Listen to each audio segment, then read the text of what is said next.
Good morning, Tony Maritato here, PT Breakfast Club. I am here with Jimmy McKay, and Dave Kittle will be joining us shortly. So, Jimmy, how's your morning going? Morning's going good. Got the espresso maker on full tilt. I can see grass. I don't know about you, but for the last Yes. couple of weeks, I've seen snow covering everything, and now this is the fakey. It's getting warm. We're seeing 40s, maybe a 50, and then we'll get one more snowstorm in the Northeast probably before it actually becomes spring. So we had our fake out like 3 weeks ago, 2 weeks ago. We had a big snow. Everybody did. Then it warmed up like sweater weather, and then we got another 3 inches of snow. But so we already had our fake out, but we're further south, obviously, than you. Now it's like 54 high today. I'm getting ready to go run. I'm going to do a couple of vows this morning and then get out of here. Um, but hey, I wanted to talk about the live event we had here in Ohio. Yeah. So, for a little context, this was something that had been in the works since 2006. Well, okay, so that's not a little. That's not a little amount of time. All right. This is like the 20-year overnight success that we always hear about. No, um, back in 2006, and there's way more context to the story, but I'm just going to share this part of it. I had always wanted to branch out into teaching and hosting teaching events. We bought a physical building down in Sarasota, Florida. The intent was this building. It was 2 units that were adjoined. I wanted one to be a training center and one to be a physical therapy clinic. We bought it. We owned it. It never worked out into what we wanted, but I always had that dream in the background. And so then when we moved to Ohio, we bought, part of a building that turned into buying the whole building. And I'm like, this is the perfect place to do education, to do content like that. Finally, it got to the point where our property taxes had gotten so high, we couldn't raise rent on tenants anymore. We're like, we need to make up the difference. And so I was like, all right, that's it. That was back against the wall, enough of a motivation to say I'm going to do it. I did it. I announced it. Oops. I announced it. And, for context, for people who are watching, every one of us has something in our background that is valuable to somebody else. A piece of knowledge, a piece of information, a piece of something that other people value. So I put out one post that said, hey, I'm going to do this live event, $750. Like we always say, I didn't build it. I didn't create anything yet. I just wanted to see who's going to put money in my hand before I create the promise that I'm offering. Somebody said, yeah, I want it. I'm coming. That was enough. So put out the post. I ended up 10 people were here. It was an amazing weekend, really. And you can see, I didn't ask anybody to do video testimonials or anything, but they were just doing it. They Yeah. just felt compelled to do it for themselves. And it was awesome. We were in my physical therapy clinic. I had real patients that were there on Friday because I wanted to have the group see, like, look, these people are paying $100 a month to come in and work out on their own when there was a YMCA down the street that they could go to for free. But I wanted you to hear from the horse's mouth, like, why are you paying this money? And they all said the same thing. And I didn't know what they were going to say, but they're all like, we're paying for access to Tony, to Jeremy, to the people that are here because we have questions. And if we go to the YMCA, we can't get those questions answered. So that was what they were paying for. I had a chiropractor come in who's one of my tenants, and he talked about what he's doing, self-pay on top of insurance with the red light therapy. I had Kim come in, who's a physical therapist assistant, to talk about how she grew stretch mobility to what it is today. We had the Biodex guys come out. Like, it was cool, I think, because we had exposure to different kind of ideas and different principles. And then at the end of the day, it was a mixture of a little bit of education, a little bit of practical, a little bit of networking and meeting other people that are in the same position. And so it was just such a tremendous event. Dave, before you got on, I said this was something that I wanted to do back in 2006 when I bought the building in Florida. Never got to do it. Almost 20 years later, I got a chance to do it. That's awesome. It looks like it went well. We were watching and following the video testimonials from Michael Derry, Jeremy Sutton, Ray Bardinelli. Yep. I kind of wish I came because I haven't met any of them, especially Ray and Jeremy. I mean, Ray I've known for like 10 years or something. Yeah. So it looked like an awesome event. The fact that colleagues just do video testimonials without you even asking and putting them on Yeah. social media, that's just, that's a testament to you and how you roll and what you offered and the value that they got. Um, Ultimately, I'm curious to hear about these challenges and things that they're dealing with and struggles. But anything else, just in terms of any other surprises or any other things that surprised you, Tony, or that the group. Like I heard somewhere that you gave them like door prizes or like tripods and things to help them with social media stuff. Like what are some things that like people might not have heard about or missed out on?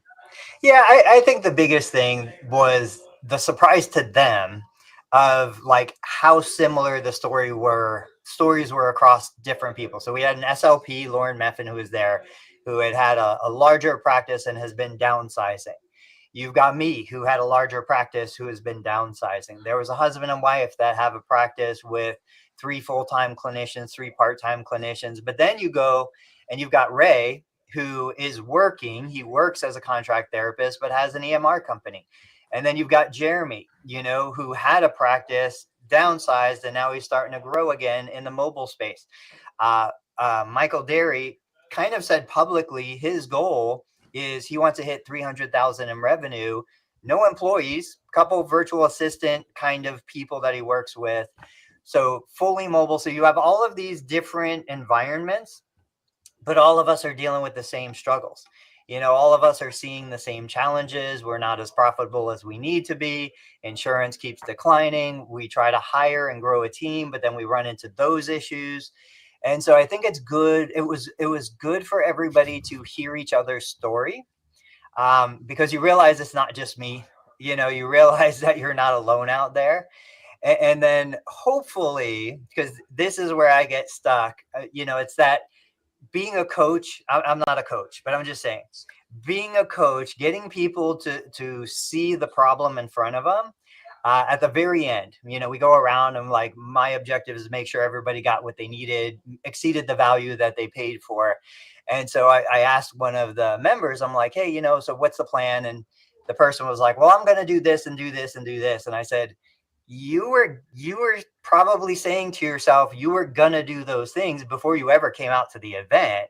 Why do you think you saying that you're gonna do those things now is any different than all the other times you said you're gonna do those things?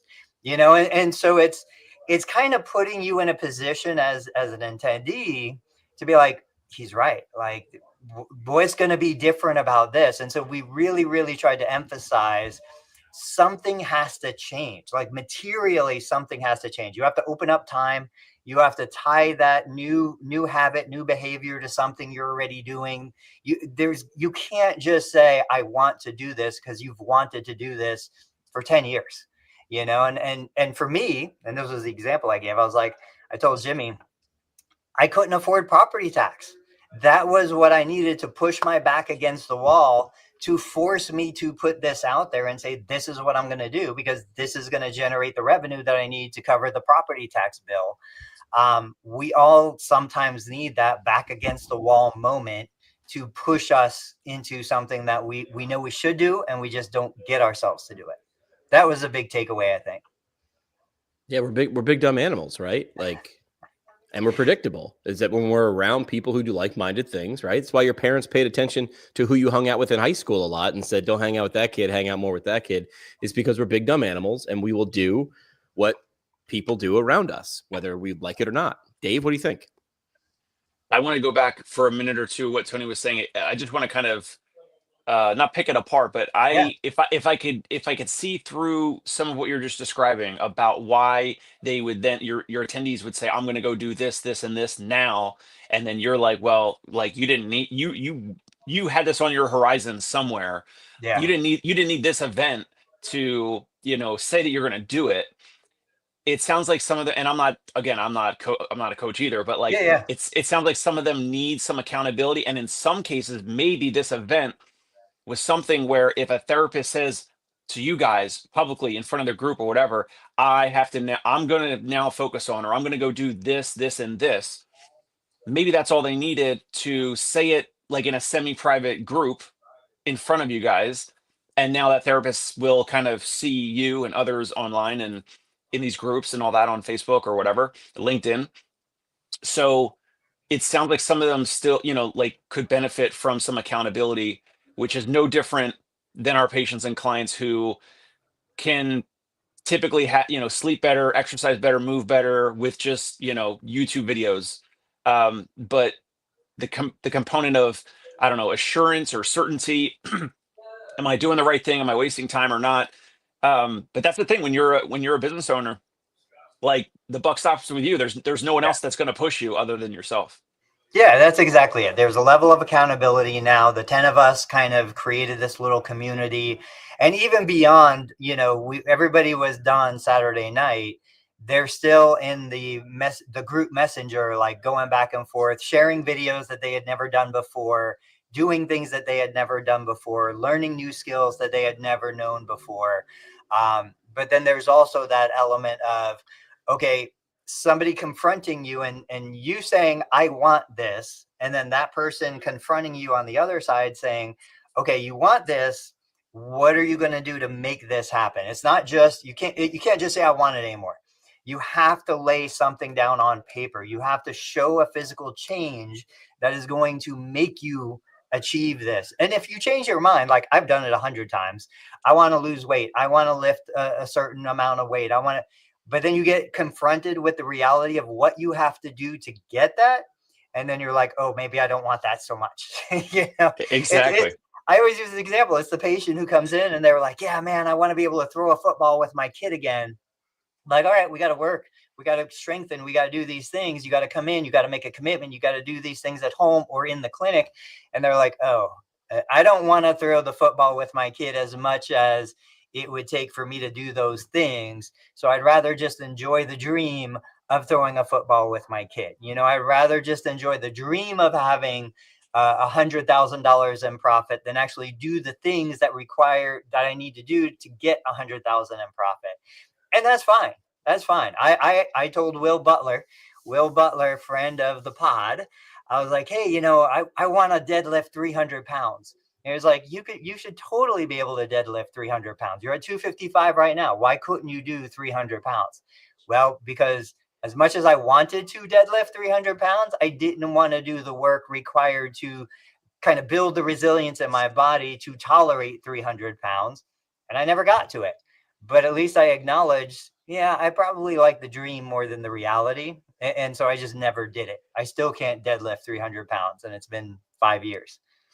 Yeah, and to expand on that, you also posted, I think yesterday, there's like a new offer. You're doing a March Madness thing, and I love the component of it where it was like, this is a free challenge March Madness offer.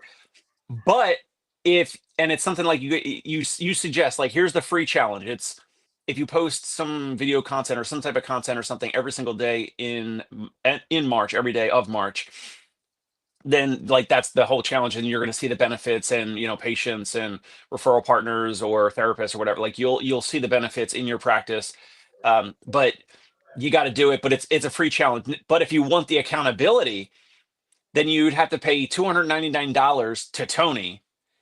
And if you post every single day in March, then you get your $299 back. If you just missed one day in March, then Tony gets to keep your money, because the $299 is the, I don't know, the carrot or something that's kind of, the onus is on you as just an added monetary component of the challenge.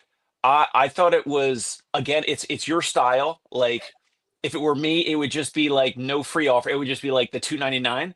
But you're so helpful to the community. You're so open to helping others. And if they want to do it without the optional $299, they can do the free challenge.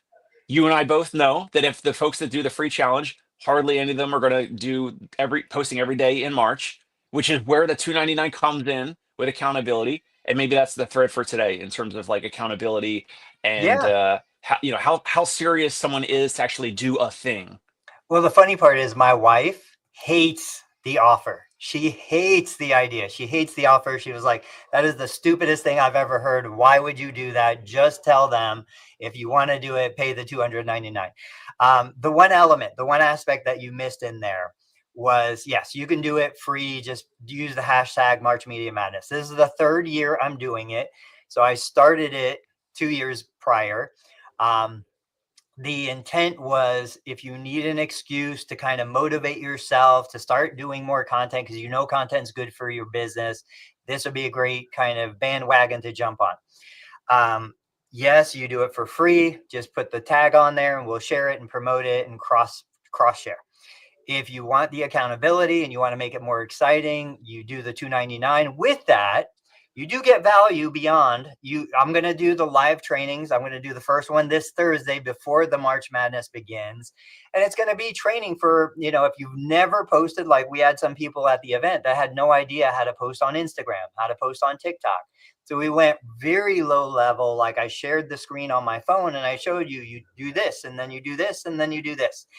By the way, the video that I shared during that training, it's like 130,000 views just on TikTok.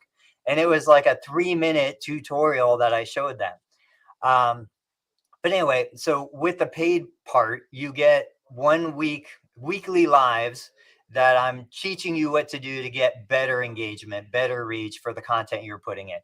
And then what it is at the end, it's, yes, if you do not do 30 posts in 30 days, you forfeit the $299 and I get to use it for whatever I want to use it for. Guess what? It's going to pay my property tax. But the more nuanced version of this is, if you do all 30 days of posting, you get your money back if you ask, because I know what's going to happen.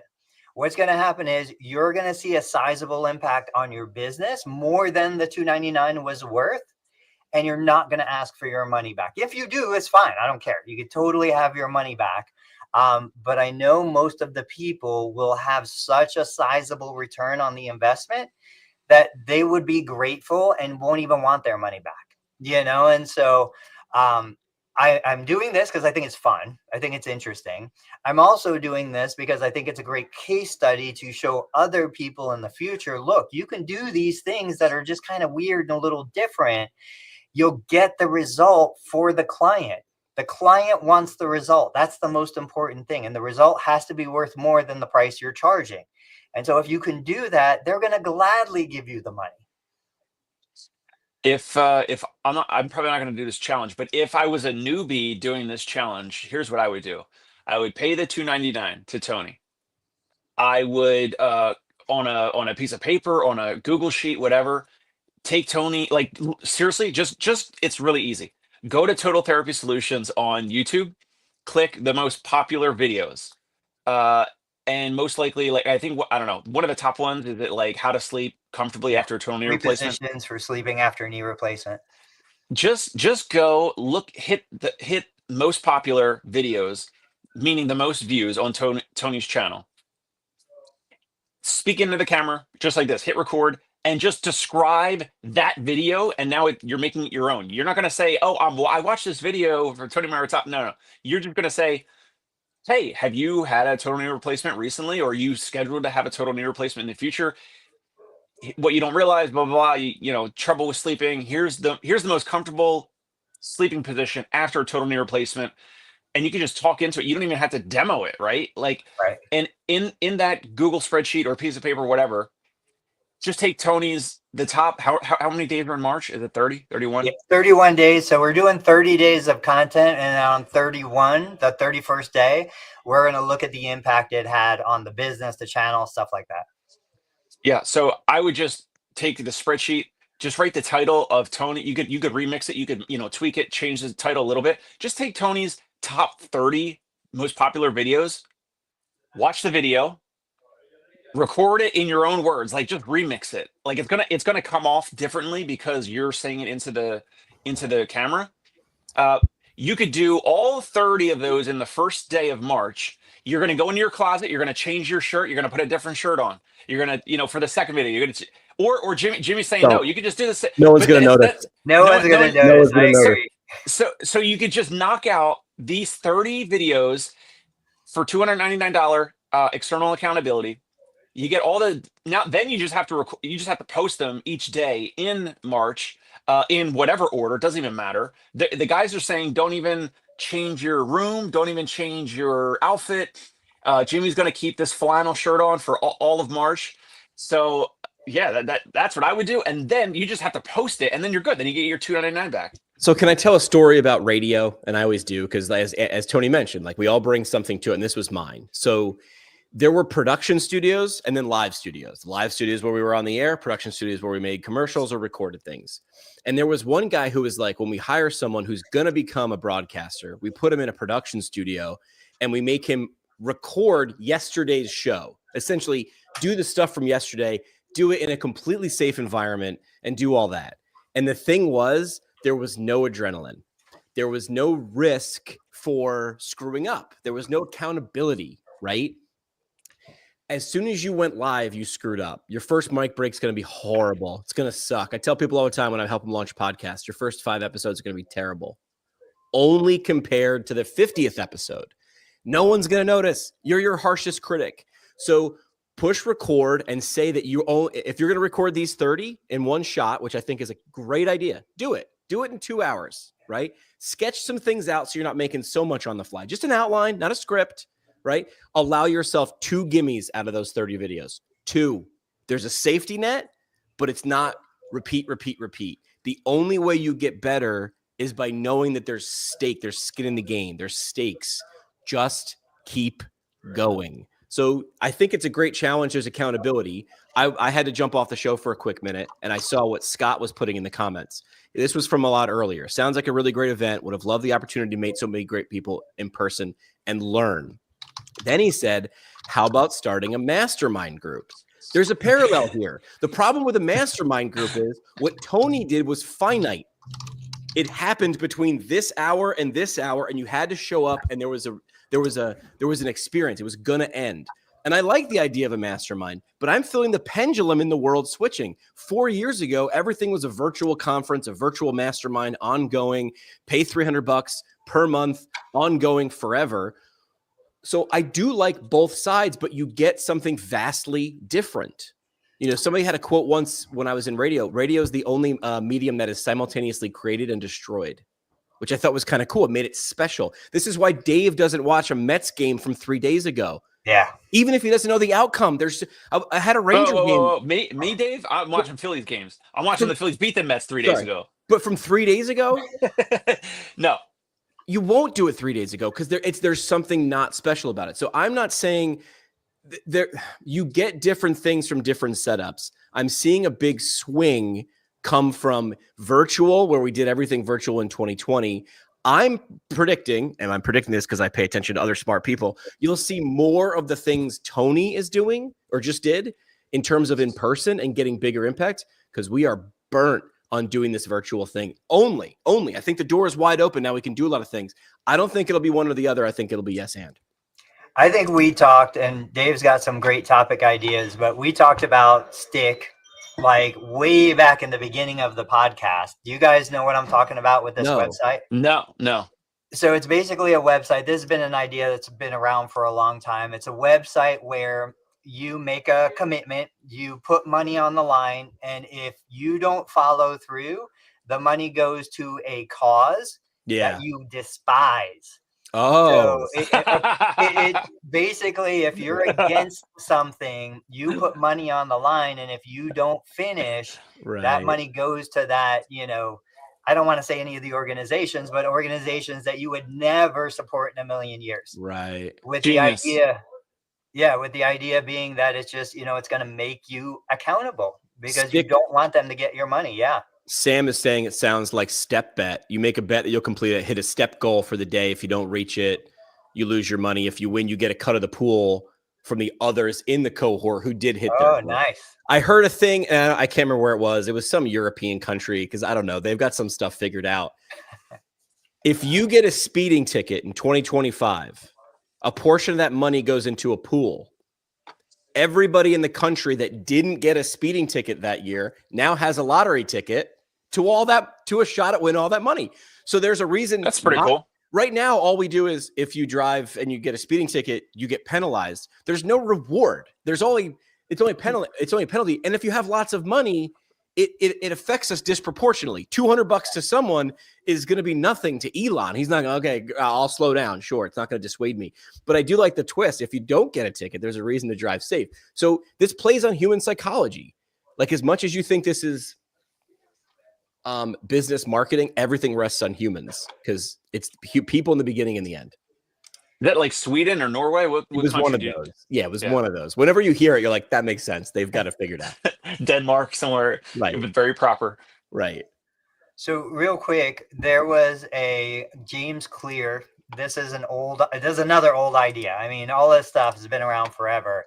But let me share this. And James Clear, the first time I heard of him was like 2 years ago when he had Atomic Habits. But I'm sure he's been around before that. But that was the first one where he sort of burst onto the scene like 2 or 3. Yeah, but that's been a long time. Listen to this real quick. Oh, we got to bring it on. Hang on. Start it again. It wasn't on the screen. Atomic Habits. And he lost a ton of weight. Another guy, I think he lost definitely over 80 pounds. I think it was probably over 100. And kept it off for a long time. He had this interesting rule for himself, though, where this is the part. When he went to the gym for the first 6 weeks that he started working out, he wasn't allowed to stay for longer than 5 minutes. So he'd get in the car, drive to the gym, get out, do half an exercise, get back in the car, drive home. And it sounds ridiculous. It sounds silly. You're like, obviously this is not. All right. So, I mean, this was a habit forming strategy that I remember when I was a personal trainer 20 years ago. I would tell my client, look, I know there are going to be days you don't want to work out. There are going to be days you don't feel good. Just put your shoes on. Like, don't even leave your house. Just put your shoes on. And then if you do that and you feel like, okay, I could do one more thing, then get in your car, and we would go through this, get in your car and drive to the front door, but don't go in. And then drive to the front door and then go in and do, one thing. These are strategies that have been proven effective for a very long time. I don't see us using them in physical therapy, but this was the seed to today. I do a 15-minute session, a 10-minute session. I will have a patient come in for an initial evaluation, be finished in 15 minutes, and they'll be like, but I just got here. And I'll be like, that's okay. You did enough because today was a win. And let's celebrate this win. Leave here and go across the street and go get yourself something nice to eat because you did something that you didn't do yesterday that you should have done yesterday. Yeah. And BJ Fogg, Tiny Habits, he's another one who's like, celebrate every possible win and celebrate it with something that maybe you wouldn't normally do. Like if you come in and you do something, go have a piece of chocolate. There was a big study with chocolate causing you to lose weight if you use it as a reward for doing exercise. So that was the seed that created the idea to say, you know what, patients don't need to be in my clinic for 60 minutes, 90 minutes, the first session. We can actually have a huge impact in 10 or 15 minutes. So I just want therapists to see like there's well-established science behind these crazy ideas. We're just not incorporating them. And we're going to minimize that. We're going to say, well, if that's not enough, like, I'll put the shoes on and go to the gym and I'll stay for a half hour. And the funny part is we don't know where the line is of a tipping point, but there is one that you just don't do it. Yeah. Right. It's like when someone's like, I haven't been to the gym in 6 months. So now I'm going to go for 2 hours because I have to make up for that. It's like, actually, you're going to go for 2 hours 3 times and then you're going to fall off the horse again. Make it achievable. And I've heard people say, I'm in the middle of changing jobs or moving or something. I'll wait until everything's a little bit easier to start a routine. And I forget who it was said, no, start the routine now. Because if you can start it now in the middle of chaos, it's likelier to stick versus when is it ever going to be? Hey, after the holidays, when things slow down, that's when once spring comes, that's when that always happens. That's forever. So there was a great movie. I'm going to date myself. The Hunt for Red October. Remember The Hunt for Red October?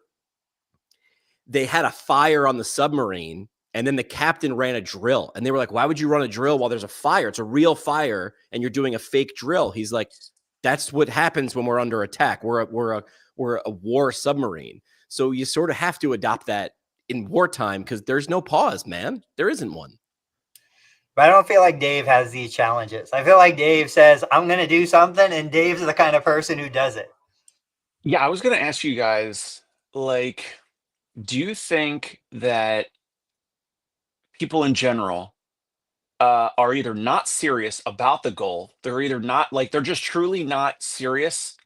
Like, for example, if some, like, a business owner that wants to get to 300K and like that's their goal, or whatever whatever the goal is, or post 30 days in March, whatever. And if they don't do the thing, do you think that they are just truly not serious enough? And or do you think that they had some previous family psychosocial emotional baggage challenges in the past that didn't allow them to learn that skill? Maybe it's a skill, maybe it's not, maybe it's just behavior, I don't know. But yeah, for me, like, I have a lot of examples where I have had external accountability. I've paid therapists to treat me, even though my wife is a physical therapist. I've gone to buddies, paid them their cash rate to treat me, but then she's also treated me. I've paid Mike Laviolette to do remote programming. I was working out before that a lot. That helped me do basically every day. Now I still pretty much work out 6-7 days a week, but I don't pay him anymore, so I don't need it anymore. Do you guys think, is it some people are just not serious about weight loss, growing their business, whatever, solution oriented, finding like how they'll be able to get there with tools, with solutions, with coaches, with whatever out there, online resources, or did they have something in their past that didn't allow them to, like, have that frame of mind? I don't know. Does that make sense? I would answer this question how I think I learned it from Warren Buffett. He said something like, write down 20 goals you want to accomplish. Then circle your top 3, then cross everything out except for number 1. So I don't think it's people aren't serious. I think they have this, they want to do this. I want to run a marathon and improve my business by 15%. And they're running. I mean, I'm guilty of this. They're running around doing a lot of those kind of okay, but not well enough. So I think this is hard because we want to do all the things. Look, man, look what everybody's doing. Look at all the things I'm not doing. Look at the highlight reel of social media. I think that's part of it. I think that when you mentioned psychology in the past, that has to play into it because we're big, dumb humans and we come with, it's not baggage. It's just history, man. I mean, at the minute you're born, the leading cause of death is life, right? Like as soon as you're born, you're going to have issues. So I think probably is why aren't we hitting all of our goals? It's because we have a billion goals. You can't have more than one priority. It's one or nothing. Yeah, I think I agree with you, Dave. I wouldn't use the word serious, but I would say that there's absolute baggage, bad habits we learned from mom and dad and their mom and dad. I think about my kids, like my 6th grader will come to me with a spelling test that's a 42%. And I'm like, who cares? You are going to learn how to spell receive. I don't even know how to spell receive. It's never affected my life. Like I don't care. You are a great kid. You're doing great things. Just keep trucking forward. But I know other parents who are like, no, we're going to study. We're going to repeat. We're going to commit this to memory. And they do. They spend hours working on a 6th grade spelling test. So I think those kids are going to have their own problems from their parents. My kid's going to have their problems from me. Everybody at some point, though, you as an adult, you make that decision. You're like, hey, I'm done. I don't need to carry my mom's problems anymore into my adult life. But then you have to go out and find, like, how do you fix this stuff? Because it's in the blind spot. We talked about blind spots many times on the show. I told the people this weekend, I was like, guys, I can't see certain things. So this is kind of an interesting psychology thing I picked up years ago. I never asked somebody to help me identify what was bad or when I ask for feedback, I never say, what could I have done better? Never. I say, what was the best thing out of this event? What was the thing you didn't expect was going to happen? What was the thing that exceeded your expectation? Because if I say what could have been better, all they're going to do is focus on the bad the stuff that didn't, necessarily do great. But if I say, tell me what was awesome that exceeded your expectation, I can then focus on tripling down on that best part of it. Same within myself, yeah, I'm lazy. I've dropped the ball on stuff. I say that I want to do something and I don't follow through on it. That's just part of it. Go ahead.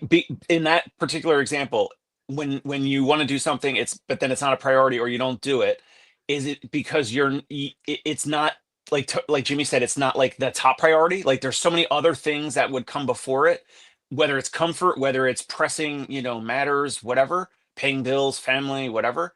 That item that then gets deprioritized, like it just didn't hold enough weight in terms of like urgency or what?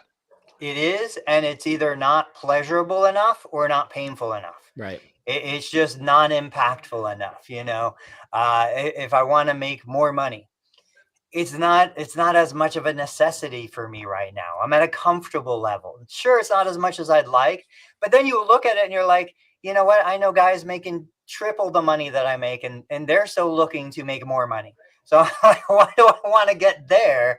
If I'm going to be discontent or whatever, I'm not going to be satisfied. I'd rather be not satisfied where I am right now than not satisfied at $1 million more. I had a friend who's a psychologist who's known me for a long, long time. And there was one point when I woke up one day and I was like, I want to do the Ironman. And that became like my thing. And it was halfway or 3/4 of the way through training. Somebody brought up while she was around, why'd you start doing this? And I was like, well, and I started giving all these BS answers, really looking to improve myself, really wanted to grow, wanted to challenge myself. And then she came in and with 1 or 2 sentences completely floored me. And she goes, you got bored at work. I went from I was a broadcaster, then became a program director, was very stressed. After 2 or 3 years, I grew into that role and I was comfortable.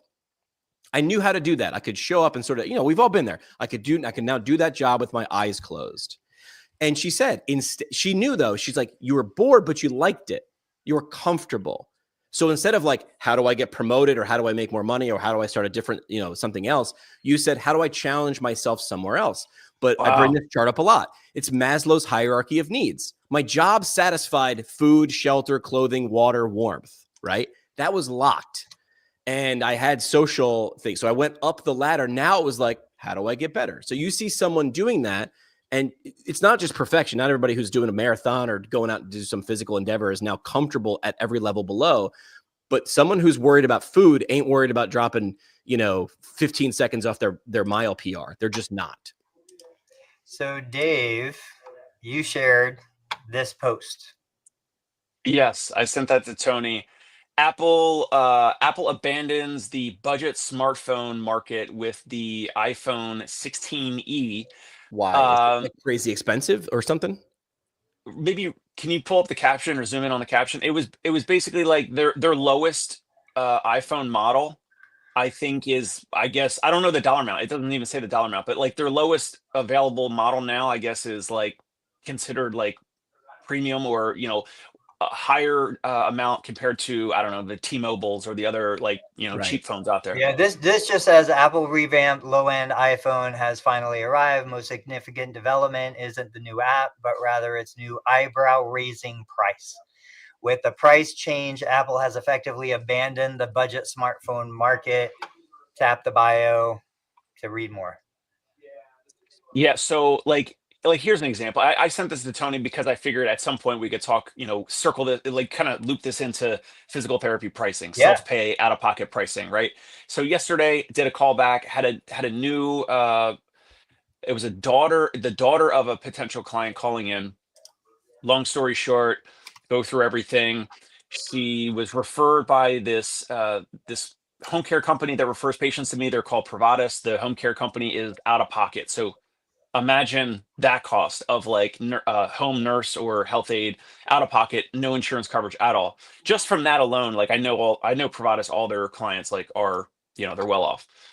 So the daughter here's our pricing. We go through everything. She wants a reputable company, not just any therapist coming in because of the street and the location of where they live in Manhattan. And the family, like they have a bunch of, keepsakes and this and that. So they don't just want anyone to come in. They need someone to potentially do some manual therapy and some movement therapy for this client. So like soft tissue work for just relaxation, almost like massage type stuff, but then also like movement, gait, all that type of stuff. So then we get to the pricing, and I say, yeah. So every visit is 60 minutes in duration, home visit, and it would be this therapist that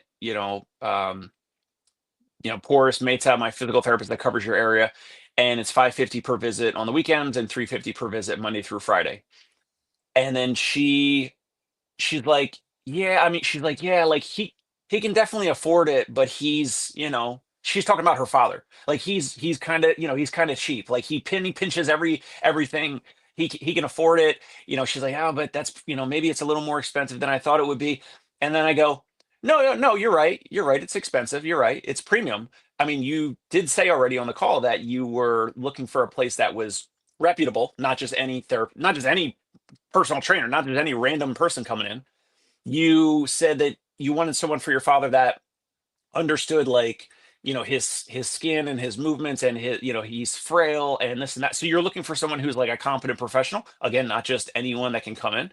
So like all these things that we stacked, and then I'm like, you could see like what you're asking for is something like that higher dollar amount for an iPhone. Like you're asking, if you want this, you want that, you want, I don't know, the best new camera on the iPhone, you want more storage, you want to look like you have the newest thing on the block, you got to pay more for the higher iPhone. So I sent that to Tony, because we always talk about pricing. And then she's like, yeah, like, let me speak with them.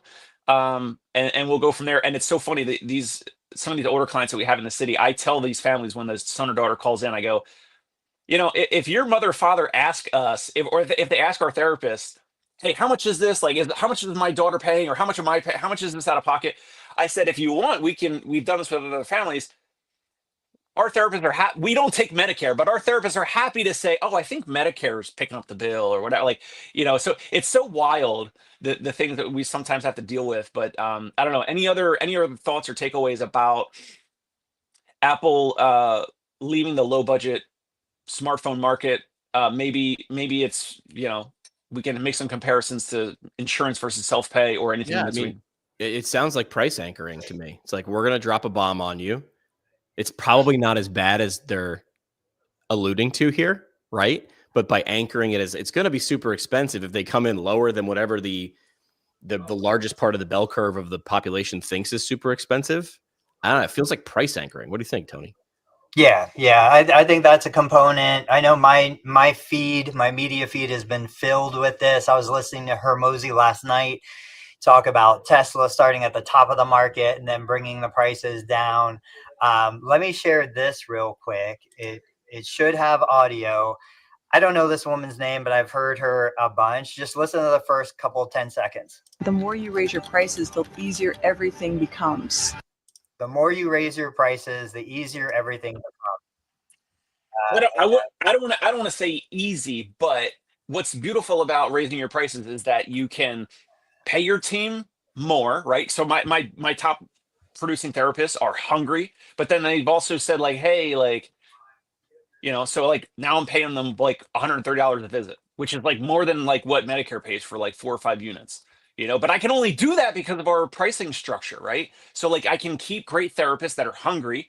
They're going out, they're doing weekend visits on their own. One lives in Brooklyn, one lives in Queens. They're going to Manhattan for 7, 8 p.m. visits, like stuff I've never even done over the years, like that late.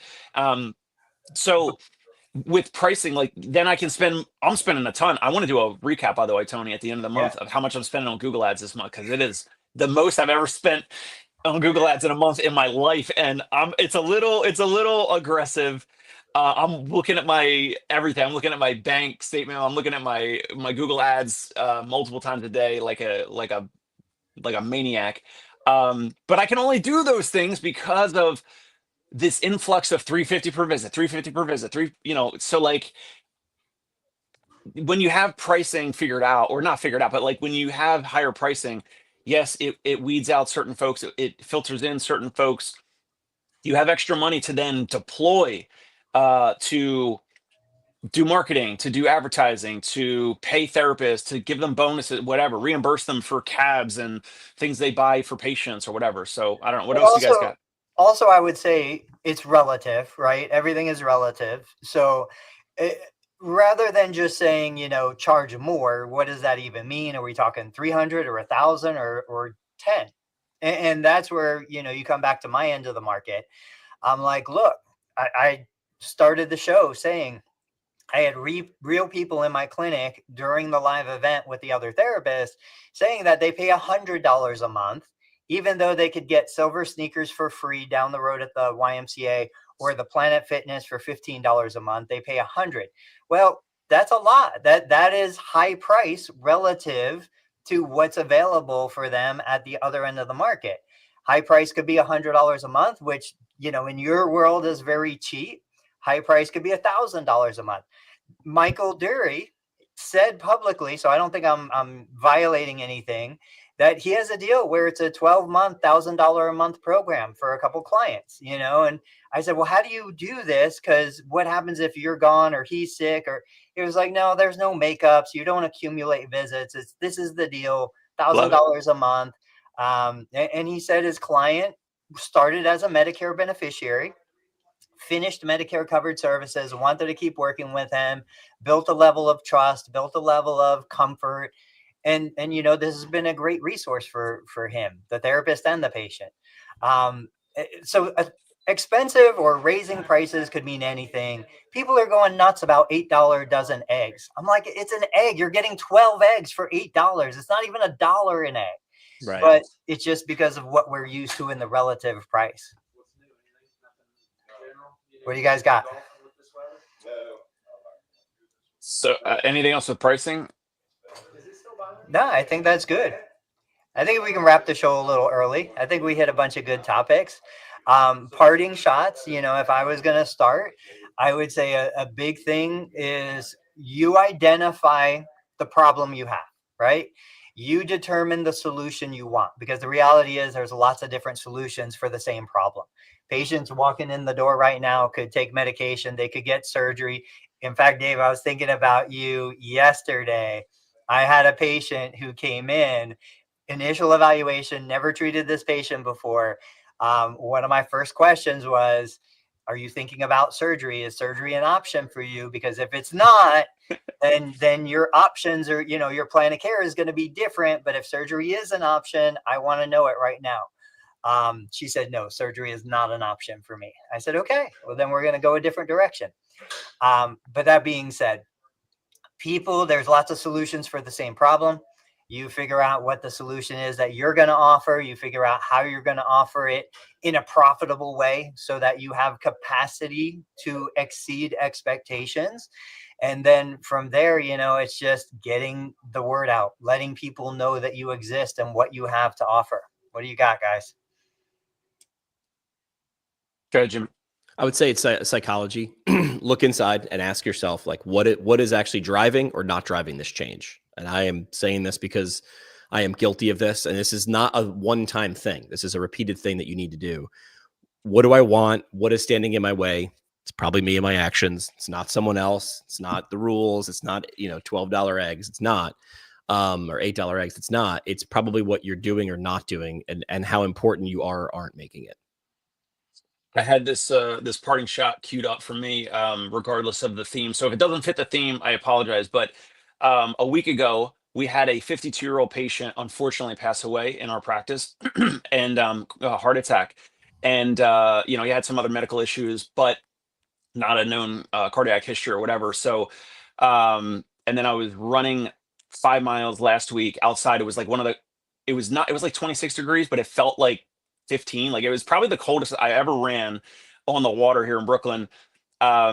So for me, I thought of him on like mile 3 or 4 because I started to slow down. My body wanted me to just walk. My body's like, hey, just like, I don't know, my brain, my body, something's saying, just take it easy, just walk. Like, you're good. And I'm like, like I always want to push through. And so maybe that fits the theme of like the accountability piece or whatever. So like in that moment, I thought of him. I'm like, man, like he's not here. I'm here. Like I'm gonna just keep running. So I just want to give a shout out to him, obviously without mentioning his name or anything. But you know, if that helps anyone, I don't know. I had that. I wanted to get that off my chest. That's my parting shot. You know, go out there, travel more, see more things, call someone you haven't called in a while. That's my parting shot. All right, guys, there's almost 50 people watching the live. If Ooh. you guys want to support the channel, want us to keep going, get out there, subscribe to PT Pintcast, go find the Dave Kittle Show on YouTube and on podcast platforms, and check out Learn Medicare Billing. We are back Thursday morning at 8:30 a.m. Guys, remind me, I want to talk about anonymous buying. Anonymous buying. We'll talk about it then. Sounds ridiculous. All right, we'll see you guys on Thursday.